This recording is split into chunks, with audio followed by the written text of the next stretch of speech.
Okay, welcome to the Karen Mitches podcast. Today we have Erick Daniel. Hi, welcome for having me on the Karen Mitches podcast. Thanks so much for coming. Yeah, I'm excited. I was actually thinking of this. I think I might have been like one of your first 5 subscribers on YouTube. That's amazing. Yeah, because I remember you telling me that you were gonna make a podcast like early on when we met. Shit. Yeah, exactly. And you told me was it Madison who was your first guest? Madison was one of the first ones. Okay. I think he's like, I don't know what number. I remember we talked about Madison. I told you he had a podcast before and stuff like that, and I was surprised by that. Anyways, yeah. Oh, yeah. I remember this because we talked about Madison's podcast. yeah. Which is actually really good. Yeah. But it was weird because, like, it's on Spotify and it's just him talking. But by the way, I don't think he wants people to know it exists. So maybe I shouldn't have brought it up. Sorry. Oh, fuck. No, you have to go find Madison Cassidy on Spotify. Yeah. He can take it down if he doesn't like it. There's some good stuff in there. There's some good episodes and stuff about I think he did it during COVID, and it's kind of like... It's possible, yeah. Maybe? It sounds like a COVID-y type of thing. Because it's almost like just stories that might have been stand-up, but he's just kind of chatting to the camera. Yeah. Or the microphone. But yeah, exactly. And it's like depressive in some way, but it's really funny at the same time too. Yeah. There's this story of when he got bed bugs. Is there decorating There's the his cult apartment? thing. He made that into a bit eventually. Yeah. Yeah. There's some good stuff on there. Very good. Yeah. Anyway, so yeah, I've been a long time fan. I've watched it on YouTube sometimes. Sometimes I got it in the car and whatnot. Seen some good episodes. We've talked about some of the mistakes. I'm pretty sure at one point I told you, like, hey, the audio is really low, and you hadn't realized it. Honestly, thank you.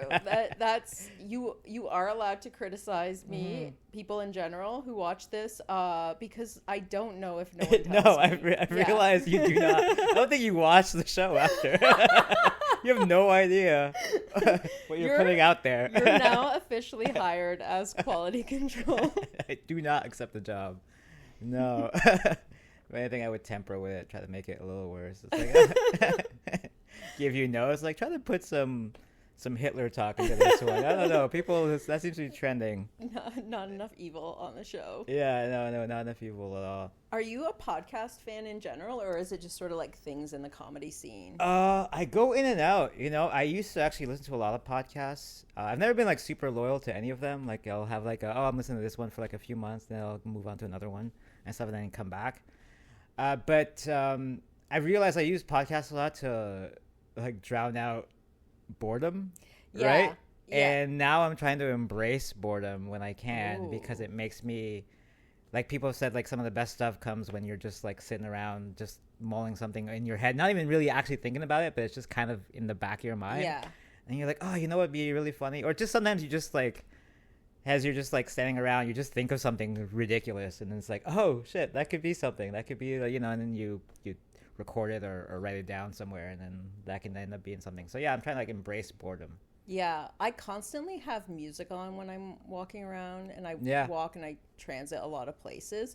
So I know that I should stop doing that, because just having, I think, like a little bit of an annoyance on like the subway could kind of stir something in me. Yeah. But it's so hard. It is. It'd really be like giving up cigarettes. Yeah.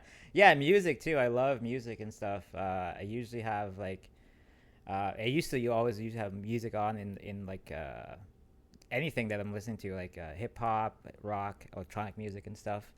But now on the subway, what I love to do on the subway is write. Like shit. Yeah, I find the subway ride gets like it feels so fast when you're actually like writing and stuff. You know, like that half hour goes by like quickly. That's crazy. Yeah. And it's usually on the way to like a gig or something and stuff too, or to like a mic and stuff, and it's really good. I've written at a mic. Yeah. But other than that, I think everything I've written has been at home. Like I'm not really... It's good though to write at home too. There's a lot of people who write at the mic or like right before and stuff. And I do that sometimes too, but sometimes you're like, you know, at certain places, like I should be socializing right now, you know, especially like if you're at a show and there's like a pro that you kind of like, you know, have some respect for and stuff. You kind of want to get some of those tips and stuff too, because you get a lot of like good tidbits from that interaction.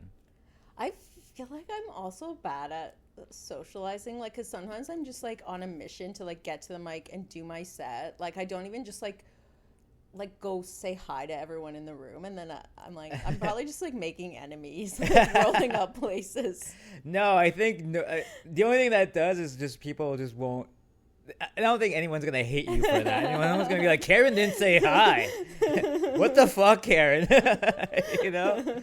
At least I've never thought that. No. I think, yeah, most people are just busy thinking about whatever they're gonna do. Yeah. In their head, and if you don't say hi, it's no big deal. But yes, but if you do say hi and they see you every so, especially if you're new, I feel like you have to get around and like say your name a few times so people can kind of remember you and stuff. Yeah. Sometimes like people who are new in the scene, I realize they're in this phase that I was in at one point. That's like the phase where you think people notice you, because you go to the mic, you see everyone else on stage, and you like remember them because you're new. But like the people who are old are not, like, it's almost like we have too many faces now, and it's harder to like add a new person into the memory. Yeah, and I think too, like, when you're brand new, people kind of want to like wait until they get to know you if they have experience, because they're like, let's see if this person's even here in 6 months and stuff, right? Because some people just drop out, you know, and some people who are funny too, like who are like come in with funny stuff, but it's like it's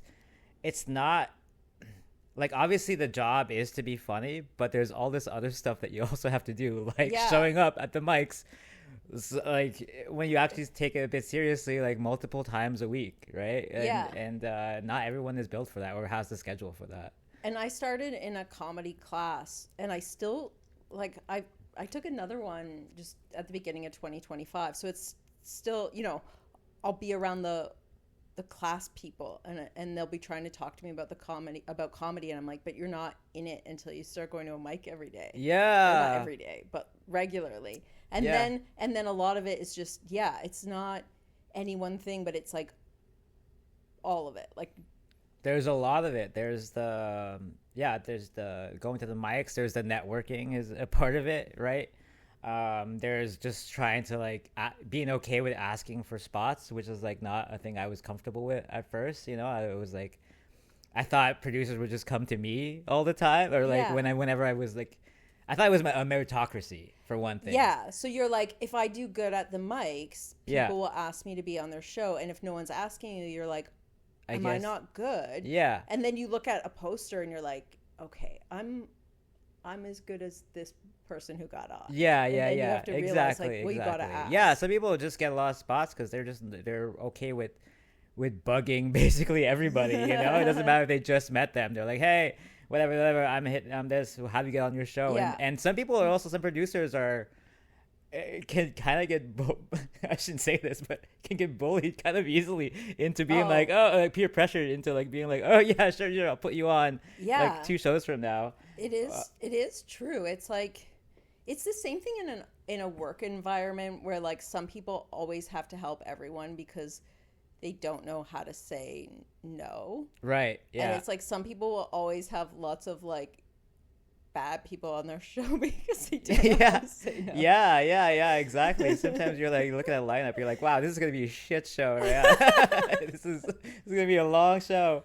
No, I'm just talking back that. But you know what also made me realize that even more is like I just started producing like in the last like 5 months, and so most producers don't do this. Most producers, when they put the lineup for their show, they will just, it's the people that they think of on the top of their mind, which is another reason why you want to network, so people can remember, oh yeah, this person exists because I just talked to them a week ago or whatever.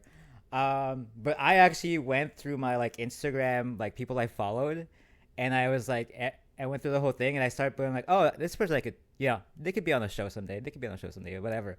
So I made this whole spreadsheet, and it was like over 200 names. I didn't realize how many people you meet in the scene after a while and stuff, right? After like 2 years.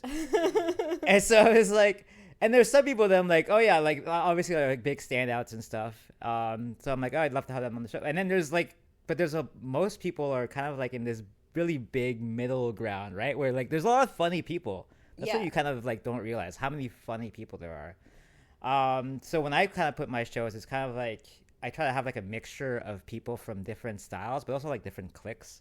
Like one of the things I love seeing at my shows is people from different cliques interacting for maybe the first time in months or maybe the first time, you know, and they don't usually do shows together. I love seeing that. Yeah. But it's not a meritocracy. I can tell you right up. Like I'm trying to like make the shows diverse, and I'm trying to bring in different cliques. There's just a lot of really funny people and stuff. Yeah. So I forget about the like who's in the scene too. Like I just did the ladies first open mic for the first time. It's like a Wednesday mic. Yeah. And so I went out to the Society Clubhouse. So I'd never been to this mic. I'd never been to this venue. And I see like so many faces I knew, and then I saw like 20 people I didn't know. Right. And I was like, it almost like boggles my mind. Like, and then it's like, I know there's East End places I've never hit up. Yeah. I know I'm like, who, like, you don't even know the whole scene. Yeah. And like, if you go to like the comedy bar, Christmas party, or like some of the parties they have and stuff, and I'm in there and like I recognize a bunch of people, but I don't know most of the people, and that's insane because like I said, I have an approximation of how many people I actually know, and to think there's so many more out there, like if you're acquainted with 200 and 200 like plus hundreds more you don't it's like it's because it's like most of the people I know are like people that are our level, right? We kind of started around the same time, so I know people like around our level more or less. And then like I don't know, for some reason there's people who are like way further up, but for whatever reason I see them a lot. Like we mentioned Madison Cassidy, I see him like quite a bit and stuff. Matt Render and stuff. I would say they're definitely like ahead of me by quite a bit. But for the Wizard, I see them. But then there's all this other group of people that like I don't know. I guess they like. I think what it is too is like a lot of people when they produce, they just put on people that kind of came up with them. Yeah. Right? And because you kind of see it in the lineup. It's like all these people, came around the same time. I think a producer said that to me early on, that people have like a cohort that they almost like graduated with. Yeah. And then they have a lot of loyalty, or they just think about those people all the time. And it was a good thing for, like, they weren't saying this to me for any specific reason, but I think it was just something that came up in conversation. It helped me not take it personally when like I was like sort of trying to get in certain places and not feeling it happening, and then just being like, you know what, like people can't focus on everyone, and I'm being new, you know. Yeah. And I try not to be like too envious and stuff too, because it's so tough to like make it in comedy and whatnot. So like if I see someone, I'm like, oh yeah, I wish I was on that lineup. I can't believe, like, not that I can't believe, but like sometimes though I realize I finally get booked on a show, you know, because I've seen the posters for this show so many times, and finally I'm on this poster, and I'm so excited. And then I show up at the show, and like it's not a great audience, and I've built it up in my head so much. Yes. You know, so yeah, because like I realized, all those like pictures and the posters and everything made it look a lot, but yeah, because bigger than it is. Like the people on the show are good. The poster looks good. You think the producer's cool. You're like this, like, and it could be great if they have a big audience that night. And sometimes it is. That's the thing. But like I've realized most shows, they kind of have like ups and downs and stuff, right? Like if I think of like the mics I've done where we had two to four people in the audience, like there's pros who are on it with me, like, or just really, really talented people. You know, it's like not a reflection of. I had my mic yesterday. 0 audience, and we had like a guy who came in, Kamar Babar from Ottawa. Cliff Knight was on it. Oh, shit. Mike Payne, who's been on. I didn't realize had toured at one point with Cliff. Like they did a thing in Boston at some point together. Yeah. And, you know, so if you were like a random person who happened to just walk in there and just wanted to watch some comedy, you would have seen some pretty good performances. Yeah. But that wasn't the case. It just was what it was. I had an experience. I think we went to New York City for my 30th birthday, and while we were down there, we went to the Comedy Cellar, and this was a lot of years ago, but I remember seeing, 4 comedians go up, and I thought every single one of them was going to be famous because they were all that talented, and right. None of them. It's tough. It's really tough. Yeah, it's one thing. I don't know. Do you think like how often, if at all, do you think about quitting the comedy? I don't think about quitting. That's crazy to me. That's insane to me. I think about it, like at least a few times a week. and then so I produced with Rochelle, right? I asked Rochelle this question too, and she said the same thing you did. never thinks about it. And then I asked, which is great. Like, Rochelle's like super driven and stuff. She's doing it and stuff. So I'm happy to hear that and stuff, right?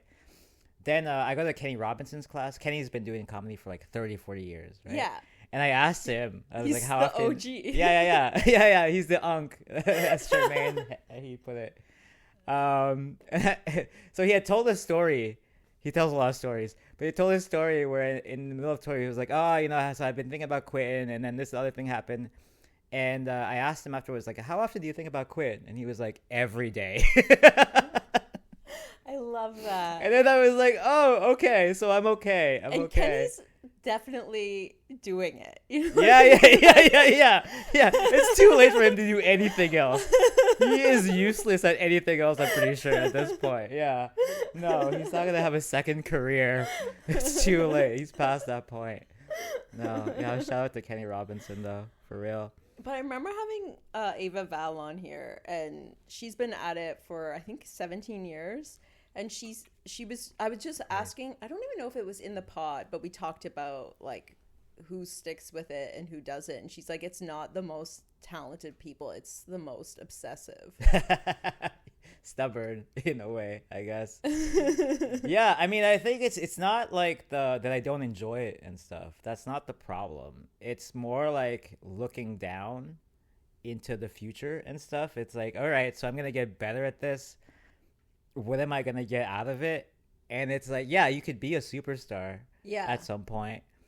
Most people don't get there. Yeah. And the people who are like below superstar, they're not doing great. Like there's a lot of people where you could be very proud of their career, like the work they've put out, the albums, they're touring, but they're not saving money, they're not. Yeah, it's insane. I saw I've been thinking about this one podcast, actually, speaking of podcast things. There's this one called I think it's Good One or Good Ones. You heard that one? Mm-mm. It's a guy who's like he's like a comedy historian or whatever, and he interviews comedians, and he was speaking with Chris Gethard, who's like a comedian that if I showed you his face, you would be like, oh, I've seen him in like movies and shows and stuff. Yeah. And this guy was just talking about the end of the middle class comedian. Which I love that concept. You know who I'm talking about? Yeah, or what I'm talking about? Yeah, so it's insane. Because he was saying like some people are doing Netflix specials, getting an advance for it, and they're losing money on their Netflix special. Yes. That's and crazy. And he was the one, like, because I think what I saw was he was saying, everyone's saying that DIY is good. Right. Like, because it's like the end of the gatekeepers. Mm-hmm. But what it means is, say you have a bunch of money from working, you've had some success, you end up wrapping all that money into your special. Yeah. Like you're paying for everything, so then you're losing money. Whereas in the older days, like that extra money could have been a down payment on a home, could have been like money into your retirement account. Right. Yeah, exactly. So that kind of, not that everything is about money, but money is important and stuff. Yeah, right? it's because we're trying to do this as a job, so it is about money. Yeah. I mean, you have to at least like, it just sucks to see people who are like, I think are like very funny and stuff, kind of like still scraping by and stuff and going for whatever and whatnot. And it kind of feels like sometimes like it's like a race to the bottom sometimes for like, ticket prices and how much people are getting paid and things like that. Like, yeah. So that's the kind of thing where like how I see things going, where I'm like, oh, I don't know if I want to do it. But I think one thing that kind of keeps me going is I try to like take myself out of it and think about the act, kind of like how you try to separate the art from the artist and stuff. You try to separate your art from you. Yeah, where like I want my, like what I'm doing this for is I think whatever my act is going to be, hopefully at some point, I don't know if it's going to be a 45-minute or an hour or whatever, but like I would be proud if like at the end of all this I had something that I was proud of, no matter how many people listen to it or whatnot. Yeah. But if I had something that I was like, I made that and nobody can kind of take that away from me. Yeah. I'd feel good about that. Maybe that'd feel, I think it's just like everyone before they die, not to make this too negative, but at some point in your life, I guess is what I'm trying to say, everyone would like to have that one thing that they're like really, really proud that they did, you know? Yeah, so, for sure. So that's what I'm kind of like, that's what kind of keeps me. And also like another thing that keeps me going, honestly, is like the social aspect of it, right? I really like, even like there's maybe a week where I'll be like, oh, I don't know if I want to do this week. But then I think about it, I'm like, oh man, if I go there, and I'll probably run into this person, and I'll see this person and whatnot, and I always end up having some fun like every night and stuff. And obviously the dopamine from a good laugh. Yeah, like there's some nights that are incredible, like you crush on stage and you see like a bunch of people you wanted to see, and it's great. But I do even just have like nights where it wasn't like the best night, but it was like I was kind of like at home in a bad mood, and then like because I went out, I said hi to a few people, and just making eye contact and saying hi does like brighten you up. Maybe the show wasn't great, but you do kind of come home just being like, I'm glad I went out and did that. Especially like we're around the same age and stuff, and like as you get older, it's tough to like kind of like meet with your friends for whatever reason, right? I mean, they've got a lot going on, you've got a lot going on. So you have to like schedule everything. Sometimes like weeks ahead of time. Whereas like with comedy, I can just show up now, like at so many different spots any night, and there'll be like somebody, at least one person I know, they'll probably be cool to talking to. It's better than having a neighborhood pub, because it's kind of like there's a bunch of pubs. And whatever one you go to, you're gonna know people. But it's not always the exact same, people. Yeah, I also feel like it's like what I love about like being a comedian and stuff in the city too is that like every day is like it's like a make your own, those make your own adventure books or whatever. That's kind of what it feels like. It's like every day, like what do I do today? Yes, obviously you could just stay back and rest, but even if you stay back at home, you could still be like writing or working on a clip or something like that, right? Or learning something that will help you out later on. Or you could go out to a mic, or you could go somewhere where you could socialize with people. Like there's so many different things that you could do every day, and like you kind of like, all right, I guess I'll do this choice today and see how that goes and stuff, and like sometimes nothing comes out of it, but sometimes there's like something unexpected that comes out, and it's like, oh, that's cool that happened, Even like, because some people, their focus within the scene is very different from mine. So like I was on like one of Ben Norman Davies' shows, so I ended up doing improv, right? And like I don't usually do that, so that was really fun. And like I've done a roast battle, right? And so it's like, even if you're not doing these things, like that's your part of your goal. It's like you just get exposed to these like other flavors of comedy. How was your roast battle? How did you find roasting? I did an improv roast, which was a little bit too much for my first time. That's like, tough. I did, like, I got a couple laughs, but like there was too much time where I was just like, I'm really sucking at this. So I do want to, I would even do the improv roast again. I think I just need to like, it's awkward fumbling through your first time at anything. Actually, the improv was kind of bad too. Like when I did Ben's thing, because I just think, like, I've done improv in a class before, but I never did improv for an audience. So I'm like, nobody's laughing. I did one improv class with S2Ep35 and stuff, and that was really fun. And then I also did Ben Norman Davies, like actually like maybe a week or two after I finished my class.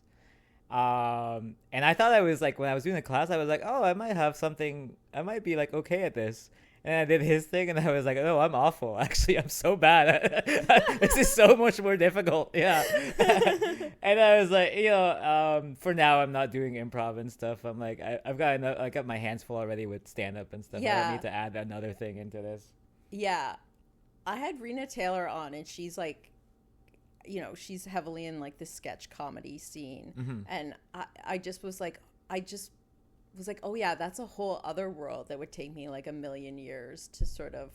Yeah, it's crazy how some people are like able to do like sketch comedy and the stand-up, and like sometimes they have like a podcast or something going on too. It's like there's so many things. That's so tiring. That's too much. That's too much. And I feel like there's certain things it's like, for whatever reason, you try something out and then you go like, this is worth my time. Like I've put a lot of time into my podcast. I didn't have a clear thing of like, I need to podcast, but once I started doing it, I was like, yeah, this is worth my time, and I keep. Wait, doing why it. did you start doing it then? If you weren't like, I was just like, I should have something on my socials, and then I was like, right, yeah. Podcast. That's what other people do. But yeah. I tried to. I need to do something with my socials because my socials right now is just me. Just every day it's just like, here's a show that's coming up. And I'm like, this is too much too much like advertising that's going on. I used to try to like put posts of like I just haven't done it in forever, but I used to every so often put a post of like, here's like what's going on in my journey right now and stuff, and that was kind of interesting. It just got like really. I like when people do those.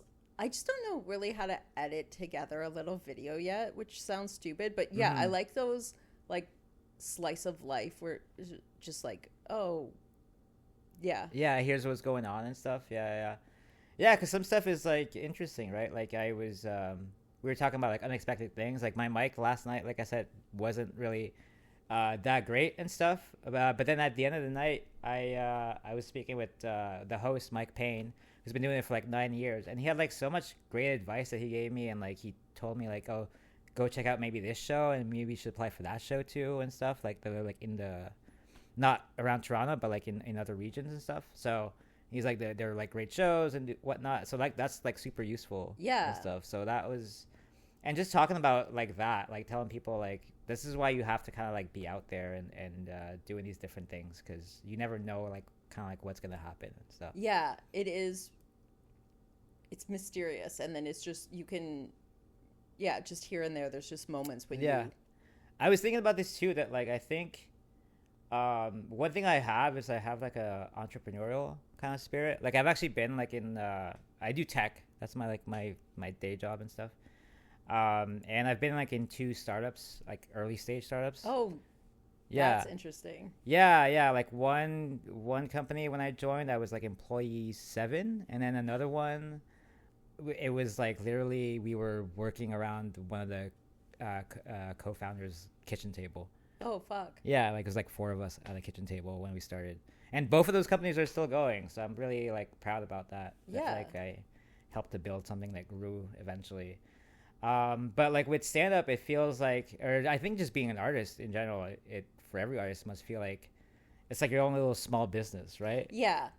And like the product is you essentially, and you can add things to it. Like, okay, I'm doing stand-up comedy, but you're doing stand-up comedy and the podcast, and like I'm doing stand-up and I'm producing sometimes, and like now I've got this mic and stuff that is probably gonna die, to be honest, very soon. But it's really unfortunate. I'm looking for a venue actually for February. Anybody has anything around the corner, walking distance from the corner would be great. The whole point is like we like doing the lightning round at the corner at 10. So it's got to be an early one or a late one. In the vicinity. Because when I go out, I go out like 3 or 4 nights a week and stuff, and that's it. Which I know some people are gonna be 3 or 4. That's a lot. Trust me, there's people who are like out there every night, right? Yeah, multiple times a night. So when I do go out, I try to do like 2 mics a night. Yeah. And the problem is, on the Wednesday, I can do like 1 mic before the corner, and then I have to do the corner, and then there's nothing else, right? And if I don't get picked at the corner, that means I just really did 1 mic. So that was my whole point with my mic on late Wednesday, is like I just need something else. But I got lucky yesterday. I actually did 3 mics. I did Sudesh's mic, I got picked on the lightning round, and I did my mic. So that was awesome. That was like, this is what this was all about. Nice, Nice. Yeah, it was good. I felt good about my set too. I got to see you on stage at the corner. That was fun. Yeah, I thought it was it wasn't my best set at the corner, but it was still a good set. And I think as long as I'm like consistent there, I really want. I don't know what it is about the corner. Like it's such a small place. It's just so good. But they're like, there's a lot of like really good comics that have like made their bones at the corner, right? I don't know if it's something like they have, if Joe just has like a good eye, or something about being there like trains you well or something, but I think it's like both. Yeah, because it is like, it's tough, like it's, because it's smaller, it's easier for that room to fill up and stuff too, so there's probably not that many like horrible nights. I have seen like, I've been there when there's been like some awkward nights or whatever, but yeah, the ones that I think sometimes, like, because I've gotten on the Tuesday open mic, and that can go long, and then you just get like Yeah. Oh, right. Just Yeah, I could see too that. many new people in a row. Yeah. That energy in the room can die. Yeah, I'm trying to get on that Tuesday, Mike. I still have I've applied so many times, but hopefully this next time. Come on, Joe. Get me in. No, I know it's not personal or anything like that, too. It's like, whatever I like. Yeah, I can't imagine how many applications he gets for that, Mike, and stuff. And I know that they try to bring some people back from like other times and stuff, too. I think that's because I remember like asking Ryan from Yuck Yucks, and he was saying like he gets like, hundreds of emails every week, and he's sort of like bringing back the same people to see how they're growing, and then trying to add in like random new people as well. Yeah. Yuck Yucks actually has been good for me for amateur night and stuff. Every so often they put me on and stuff, so that's been great. Yeah, like those are kind of like the two places that I'm currently like looking at. Yeah, trying to be seen more at is the corner and Yuck Yucks. Absolute as well. No, not as much. So I've got a couple of I don't want to talk shit, but. Well, I mean, one thing I think that absolutely needs to change, I will say that, I'll give a suggestion. I think that for their Wednesday night, they should let comics hang out for free in the back. They don't let people do that right now. So like you show up there, you have to pay. That show is $15, which is not that cheap of a show. Yeah. Especially for like amateurs mostly. I think they might have had problems with comics because they had it for years that the comics, like most clubs, can get in for free, and then they ended it. So. I mean, I don't mind like if it's Friday, Saturday, or whatever. All those nights. Yeah. Obviously, it's like okay, I get it. You want to not like letting people for free for that, but for the actual like amateur night and stuff, the thing that other comedians want to like get their entry into. Yeah. I think that's the one exception you should still make and stuff. That's my personal opinion and whatnot. Yeah. Because then, I think you do want comics to sort of like hang about and get to know the club and watch other people up there. Yeah, exactly. You want to build some kind of like atmosphere or something, some kind of like welcoming environment. Do you ever go to Yucks when you're not? Like, do you ever just like go for Wednesday or Thursday? Yeah, I did. Yeah. I've gone on Wednesdays and stuff to watch some of that. I've done a few like weekend shows and stuff too. Yeah, and it's like it's better for sure on the Saturdays and stuff. On the Fridays and Saturdays. It's definitely a cool environment and stuff. It's packed and whatnot too, and people are up for it. Yeah, I mean that Yucks brand is strong, right? So like most people, when they want to go out for a comedy show, they just check out what Yuck Yucks is doing, and that's where they go if they can. Why do you ask? It's always on my list to do. I guess I went to the New Year's show this year, but like, oh yeah, how was that? Just to spend more time there, like watching like the pro shows. Yeah, how was that? How was the Yuck Yucks? It was amazing. Yeah. Yeah. Who was there anyone that stood out? Kyle Lucy was headlining, and Angelica Skinera was hosting. It was just like those are both. It was just a fun amazing comics. Like they're good every time I see them, but it was an absolute packed house, and I loved it. Yeah, shout out to Kyle Lucy actually, who is always like super like helpful with even like newer comics or whatever. You start talking to him, he'll give you tips and stuff. It's funny. I remember someone saying to me like he could be a dick. Like, he has enough like clout that he could be an asshole to all of us, but he's like a weirdly helpful guy. Yeah, I saw him one time show up at an open mic, and the person who was running it didn't recognize him or anything, and so he like added his name to the bottom, and he waited for the whole thing. He waited for like a good hour and a half or something, and I was like, that's insane that you're like, I mean, not that he's like a superstar, like I mean he's way above us, but like toured in Europe. He's done stuff. I'm not trying to downplay him, but like, part of me was like, you should not be putting up with this. like you should. I don't know. But you should be able to just show up and just do your fucking set and get going to another thing if you want to. And I'll be talking to comedians, and they'll be like, Kyle Lucy told me, and it's like, I like that he takes the time to to tell people, because some people don't. Some people don't want to help. Yeah. They don't, especially like when you're years into the scene, you're more likely to be burnt out. And yeah. Yeah, for sure.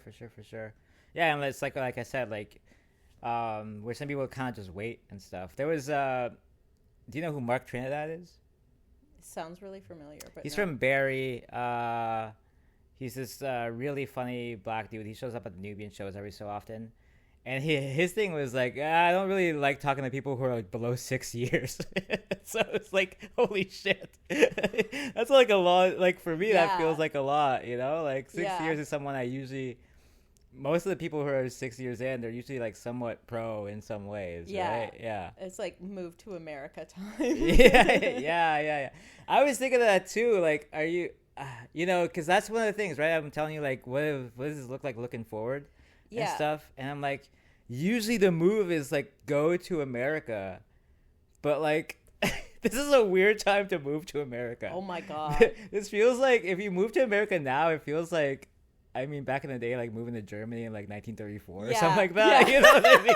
Like nothing bad has happened yet. But there are, there's signs that things are gonna get worse. So if you met someone and they were telling you their family's story, they were like, "So we moved to Germany." Yeah, the year was 1937. Yeah. We liked where things were going. He was saying some good stuff up there. Oh fuck yeah. So it's just a weird time. I mean, and I have hope for, like, I like Americans. I feel like people don't say that. I owe a lot to Americans, like in terms of like, especially humor. Like, you know, a lot of my favorite comedy things come from America. Like, The Simpsons has had like a huge impact on me. You know, it's like since I was a child. I used to like, when I was a kid, there was a time where I would watch The Simpsons at least twice a day. Sometimes 4 times a day. Yeah. I knew every, like, what channel they would play this. Like, there was like 4 channels playing The Simpsons, and I knew, okay, so if 5:30 it's this channel, 6 o'clock it's this channel, 10 o'clock it's this channel. My parents let me stay up way too late, but The Simpsons obviously during COVID. One of my nephews watched the entirety of all the Simpsons episodes that had ever been every out. Season, and I was like, it was like, I know now that we're related, because you know when little kids like I don't know, they do child stuff, and he was like maybe 10 or something, and I'm like, okay, like I get it, you're one of us. Yeah. Well, I mean, I haven't seen every. I mean, the one thing I got lucky that like I was a kid when I got to see like the prime of The Simpsons, like episode by episode, you know what I mean? Where it felt like every week, every episode was just a banger. Yeah, because it's amazing when it's at its peak, but it's also referencing the time that is right now. Yeah, and there's so many things that went over my head, you know? I still watch Simpsons every so often, like the reruns or whatever. But that was it's fun to rewatch an episode and then get it better because you're a bit older and more. Yeah, I didn't realize how many like old movie references there were. Like, oh, this scene is like an homage to this movie or whatever. I think it made me... like it makes it like easier to learn things, because sometimes like when you're encountering something in a history class or starting to read a novel, you're like, I know what this is. It's like, it's from The Simpsons. Yeah. That's so crazy, right? Like I remember watching 2001: A Space Odyssey, and there's that first scene with the apes or whatever, and I was like, I've seen this in The Simpsons. And part of me was like, you're just ripping off The Simpsons. You know? I love that so much. Yeah, but my favorite, like my goats in comedy are Americans. Like, there's a lot of stuff I like about them. And every time I've done like a couple of different road trips in America and stuff, and like the people I've met have always been like really friendly and stuff. Even like stuff like I think I always thought America's obsession with football was, you know, silly and had nothing to do with me, and then I happened to be in New Orleans.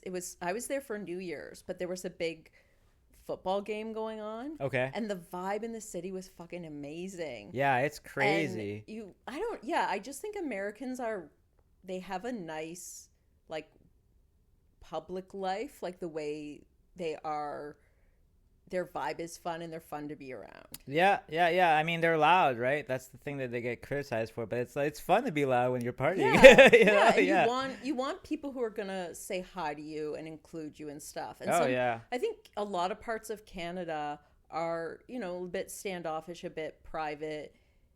It might be nice if you've always been there and you want to keep to yourself, but it's weird to visit or like move to a new place that's sort of quiet and polite. Yeah, the people are polite, but they're not necessarily like welcoming, you know, like it's I mean, so my parents, like, they met in Russia, and then they came to Canada and stuff, and my dad always says like Russians have this reputation for being cold.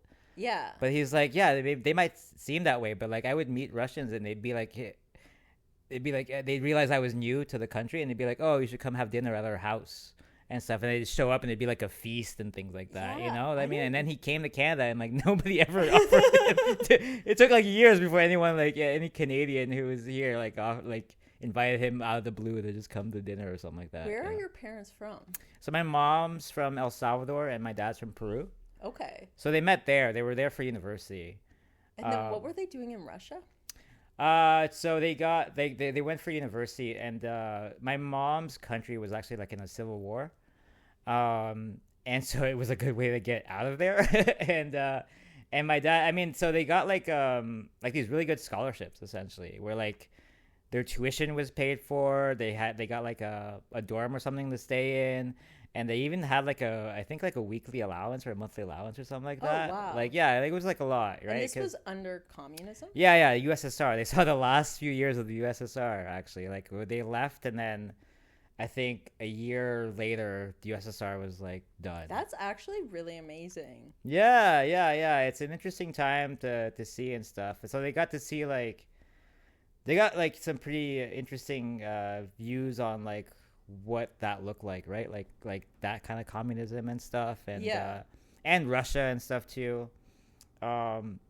They both like still like really love like Russia and stuff, and they have like a certain like I think almost sometimes a little too positive of a view and stuff, because I'm like, you see the stuff that's going on there, and they're like, well, you know, the news doesn't tell you everything, which is true, but like also some stuff is hard to deny at some point. But it's like, but there's always like, you can have a shite political system and then still like there's still the culture of your nation that's beautiful. Yeah, exactly. That's one thing I've come to realize, like I feel like in the last 5 years, that like people are not their leaders, even in a democracy. Which is weird. You know, you think their leaders would reflect the people, but I don't know. I live in Ontario. I don't think that people are really like Doug Ford and stuff. You know, like most people I meet are not quite like that. And also, what does it mean? What am I trying to get at? Like you can like criticize the leaders without criticizing the people and stuff, right? Because again, is it like when people are saying like fuck Trudeau, are they saying fuck Canada? No, they're not, right? They're saying like back then or whatever. But I'm just saying Trudeau because that's already passed. And I'm not being controversial. But I don't think those people were saying fuck Canada. They were saying like fuck like the leader and stuff. You're saying fuck Trump, but you're not saying fuck America. At least I'm not, in my heart or whatever. I'm just saying like fuck that guy. Sorry, I feel like I went on a tangent but I think the whole idea of like a people versus their leader. Yeah, it's weird how that works. How like the people can be amazing and then somehow have this ridiculous person on top. It's like you've been to Germany, actually. We were talking about that. I was like, I loved it there. How did awful things happen here? Your people are so nice. It doesn't make any sense. I don't know. It's crazy. I don't know. We were, I was talking before we started to Eric that we were, my sister and I were in Berlin, and it was one of my favorite cities I've ever been in. It's fun. And the thing I kept thinking was like, the Germans are just so good at everything that like when they're evil, they're pretty good at that too. Like they're not going to underachieve at anything. But I do kind of think it's like any country could become like under duress or under certain factors could slide to a more evil side or a more chaotic side or a better and more healthy side. I mean, we're all human essentially, right? Like that's kind of like what you have to come to. That's what's scary about really all of those horrible things that happened in the past. When you read about them, you have to like realize like all of those awful people were people just like me and you, and like under the right circumstance, the wrong circumstances, I could be one of those people. Like I have to like kind of like accept that and try not to be that. You know? And then there's like another thing which isn't just like political like evil stuff, but sometimes I think like, because I'm progressive and then I have family members who are quite conservative, and then I can be very mad at them. But then I also think sometimes like their conservatism is an aspect of their personality that it's connected to other aspects of their personality that I like. So I find sometimes like conservative people are like very loyal and they'll be on your side even if you're wrong. Right. So it's like, that is a very chill thing to have in a sibling. Yeah. Right? Yeah. It's just then upsetting if they're also loyal to somebody who's like ripping up bike lanes. Yeah. But I think it's good to surround yourself, I think, with people who have like different points of views than you have and stuff. Because like if you ever joined like a sports team, I always think about it. Like I've joined some sports teams sometimes. I don't do enough sports nowadays. Yeah. But you become like this group. You've developed this like camaraderie, right, over this sport and stuff, and you talk about the sport, and then you kind of like chill out, and then sometimes as you get to know these people, you realize some of them are like have completely different political views or whatever to you, and then that's when you realize, oh, like we're more than our political beliefs, you know. And like this person's actually cool. I actually like this person. I might not agree with what they have to say about this or that, but I'm glad I met this person. Like, and it's important to like I kind of like, I think it's a bad thing to like push someone out based on just like their political belief or their religious belief or whatever it is. Like it's just. And I feel like there could be somebody in the room that you just think like has like the dumbest opinions on everything, and they just kind of useless. But then here and there, it's like, you know that like a broken clock is right twice a day. Like you're just like, if he wasn't such a cynic, he wouldn't have introduced this thing to the group that helped the group. Yeah. Do you think you're an optimist or a pessimist? I think I'm optimistic, and it like borders into delusion. Like when I say like I don't think about quitting comedy, I can't quit, Eric. I'm gonna fucking make it. I'm gonna be a star, baby. It's coming up. But even like so when Carney did that speech the other day, and that was like, crazy. I loved that speech, but then I was like, because I always have this thing, like I always think Trump isn't gonna get elected, and you know we're just going through a bad phase now, and then like things are gonna turn around, and then I was like, you know, like this could be I could see the change of a world order, like, and it could, like, what if like it's weird that we're like optimistic about someone saying new world order when that used to be like a really weird thing. Because like I like that Carney was like calling out what's happening and being honest about like our relationship with America, but the honesty is like we have to pull back from this partner, and even though that's the right thing to do, like you don't know what the future brings. And it's like super risky for us. It's crazy that like he said it if you think about it, because like we have so much writing on, like economically speaking, on like the US and stuff. So for him to go, it's like I totally support what he said and everything. Like I thought it was like really, I haven't agreed with everything that he's done necessarily, but like I think that I like the message that he had for sure. Especially the more like I watched the whole thing, and the more like I thought about it and stuff, I was like, oh yeah, that's kind of awesome. And to have the balls to say that out there and whatnot, and then fucking Trump the next day just like fumbling through an hour-long speech and whatnot. What a fucking contrast. Oh my god. But I was worried. I think the one thing I will say is I do think Trump gets like his intelligence underestimated. I think one part of what has made him successful is that people are always like, look at this fucking idiot every time. Like I remember being worried about him when his first election campaign or whatever, because everyone kept saying he was dumb, he was not doing it, and then you see the polls and he was like doing better than every other Republican candidate.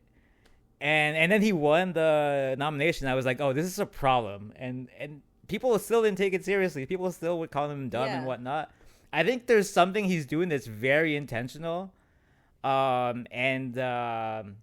think it's the biggest mistake you can make, I think, with Trump is like to assume that he's a complete idiot, because there is some kind of intention there. Yeah, and it's like people make fun of Key because but I'm like, but I'll say to people like, but he runs 2 businesses. Like, how many do you run? Yeah. But it's like, he was running a comedy club out of a rooming house. Yeah. But it's like he had the kind of audacity to do that, which is one thing. But then also like the intelligence to go like, well, what works? How do you get people to come to your club? Like, and then it works. So it's like, you don't have to be like Trump doesn't have the economic understanding that like Mark Carney has, but he understood how to get elected.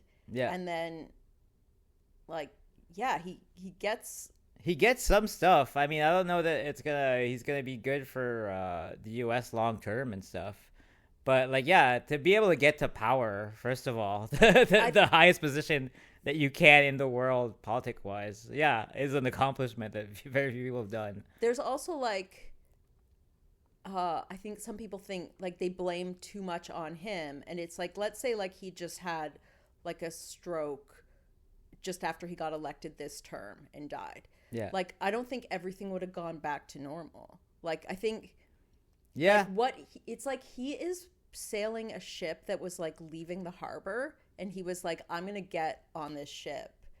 And like, it's a Yeah, you think maybe, like, I always wonder if he believes everything that he probably doesn't. But I wonder how much of what he says he actually believes in.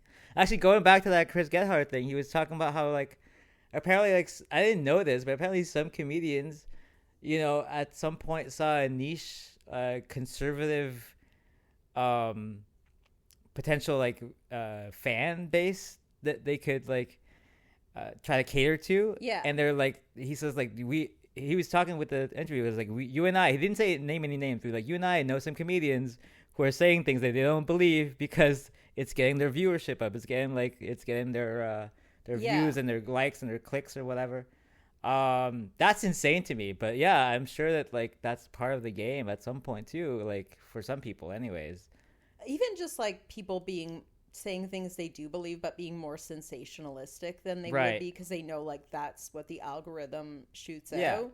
And in a way, we're all doing like, I don't go on stage and say, I don't know. Some people are like, you gotta go up there and tell the truth, man. And I'm like, I act dumb so much on my act. Like, I exaggerate everything I do. I don't know that I'm telling any truth whatsoever when I'm up there. There's like bases of truth or whatnot. But like, and your act, like, you've got like, you just say like really silly things too, right?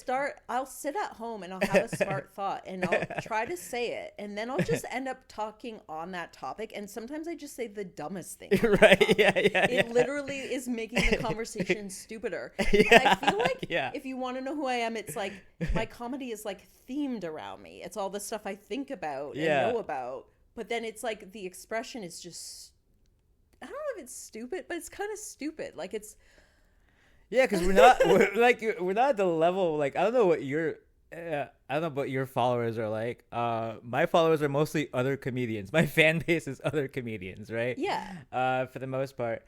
And so I really don't have a real fan base.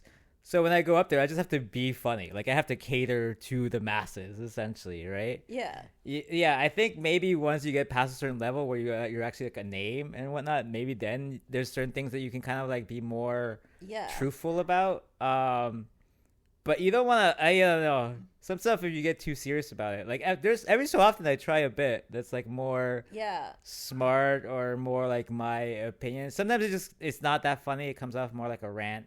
And I get why people don't laugh. I mean, I always kind of understand why people don't laugh. I kind of get as soon as I say it and I get the response, I kind of get like, okay, I see what's going on here. Do you have a feeling of like that you want to talk a lot about yourself personally? I not so much, but I am actually trying right now because so most of my sets I start with the exact same bit at the start because it's a bit where I talk about myself. You've probably heard me say it's the one where I talk about like being short and stuff. And I like that bit a lot. It's a smart bit. It's got a lot of different things in it. I divulge a lot of like little tidbits about myself. But I am kind of sick of doing it at the start of every set. It's a really good intro bit. That's the reason I stick to it quite a bit. So I'm trying to develop another one right now, or another one where I talk about myself. And I don't know if it's going to be the intro bit, because the intro bit also has to be like really strong and stuff too, right? Yeah. It kind of has to, you kind of want to come out there swinging. I feel like the intro bit has to be kind of like the most obvious shit about yourself, like, yeah, there's some of that too. You're short, I'm a Karen. Like, yeah. But then it's like, do you want to tell people like your traumas, or like what's wrong with you, what you tell your therapist? Yeah, I don't have a therapist. I actually have a bit about too many people going to therapy, but yeah, which yeah, it's just me being like a little bit of an asshole, I guess. But yeah, sometimes there's stuff I want to like talk about for sure, but like some stuff is just hard to like make funny, right? Like that's kind of like one of the limitations, at least in stand-up form. Yeah. There's some stuff that like I realize like oh, this would maybe be like a good thing for like a satire TV episode or something like that, right? But like the biggest one of the things that took me a while to learn, or at least months to learn, was like what is a punchline, which I still don't quite know like how to define it. I just know how to recognize it now. I know like this is a punchline, not a humorous thought. Yeah. So to get back to it, sometimes like there's stuff that I was like I want to talk about that, but I just don't have any great punchlines around this. Yeah. I don't have anything that's like a good like misdirect that comes back into a thing or whatnot, which you need. Because if you're just there saying things that are like kind of funny, you're gonna get maybe chuckles, but like that's not what you want to be aiming for. You want to be aiming for like pops, right? You want to be aiming for those big laughs. Laughs. It's scary to go like, 'cause sometimes like I'm working something out and I'm going up on a mic and then I'm like, fuck, there's a lot of people in the audience and I don't have my punchlines yet for this, so it's just like an awkward like me fumbling around and being like, fuck, there's a lot of quiet right now. Yeah.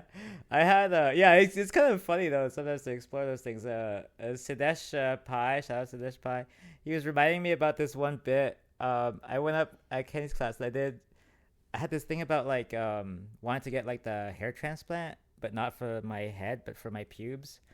and just not because I'm lacking, just to have more, just all to have way. Yeah, like a fro or something.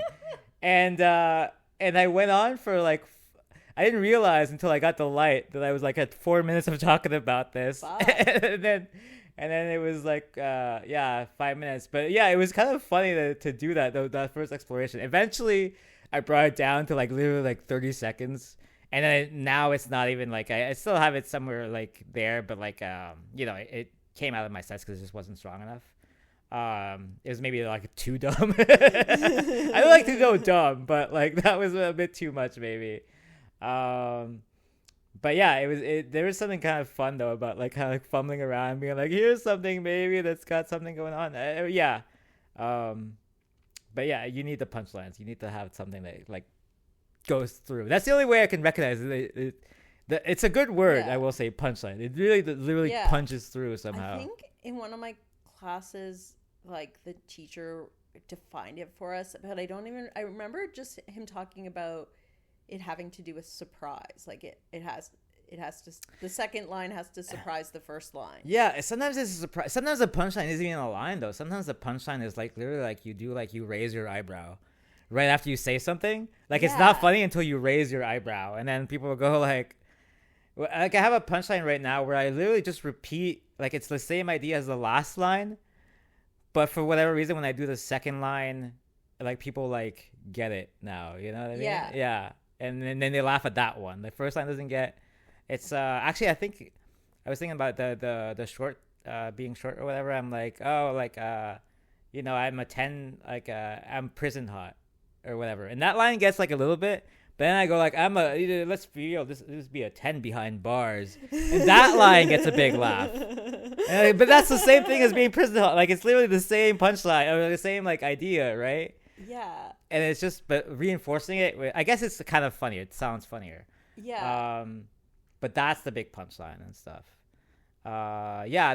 I forget what joke. I have a joke where like I have to do a certain like facial thing, or like it's not that funny without it, you know. Yeah.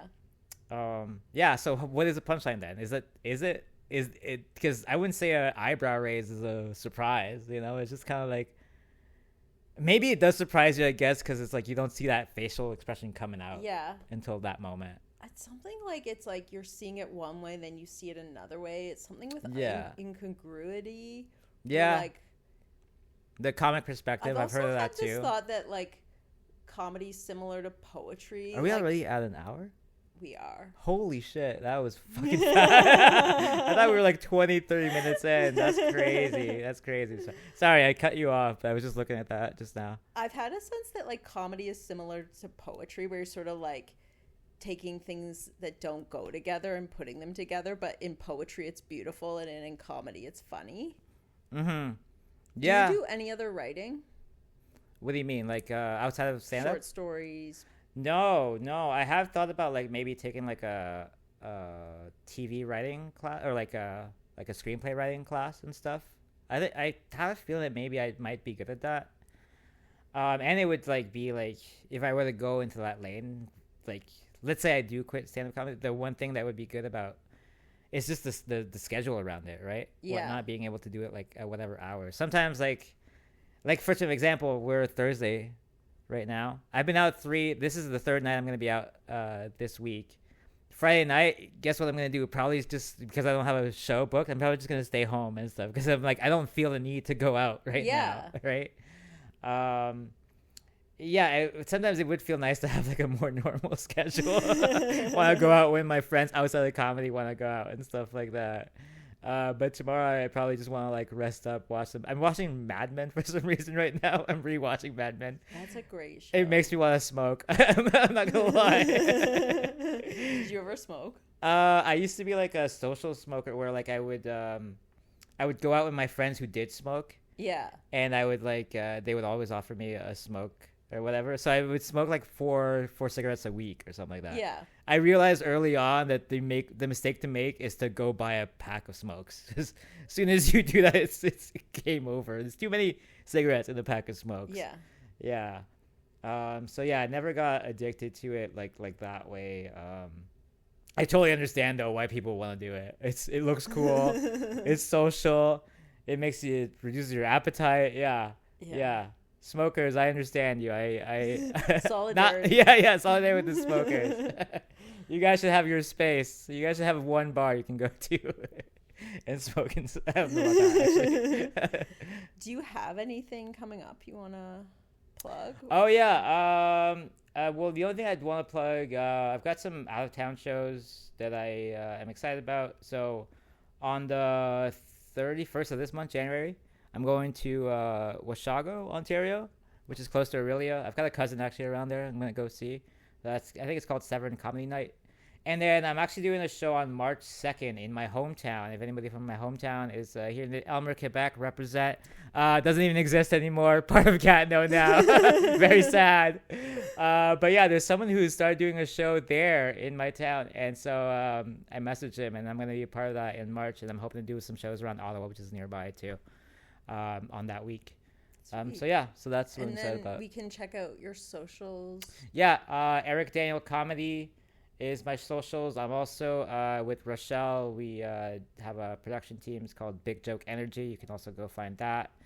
I don't know when's the next show that we're doing and stuff. We're both kind of burnt out, I feel like, a bit for producing. It is a bitch. But it's the sad part of January right now.